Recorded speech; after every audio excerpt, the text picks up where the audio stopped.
It's me again, your Sir GM, a PhD student from the Central Luzon State University. Welcome to another tutorial lessons on LibreOffice. But this time, we'll add something extra, how to use the Zotero with LibreOffice to make citing references easier and faster.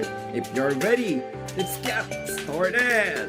Now, first is, let's launch the Zotero once you're inside on the new collections and name it the references or any other title related to the references you plan to cite. Then after that, open the Google Scholar in your web browser and search for the specific title or the topic you'd like to cite.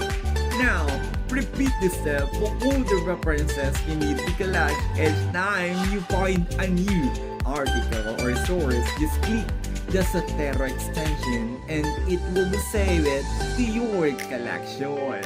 Now that you gathered your references, open your document in the LibreOffice by highlighting the text when you like to insert the citations. Then go to the Zotero toolbar in your LibreOffice and click on Add Edit Citation.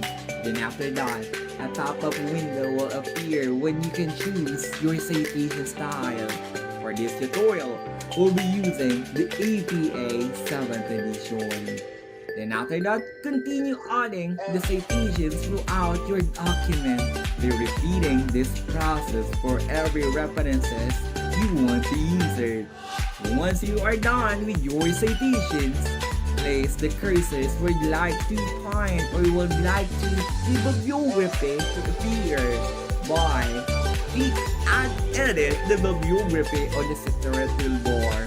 Zotero will automatically generate the full list of references decided completely with authors and publication details. And that's it! You successfully learned how to use the Zotero with LibreOffice for adding the citations and generating a bibliography. This tool saves a lot of time and helps ensure your citations are accurate. I hope you find this tutorial helpful. See you in my next lessons. Keep learning and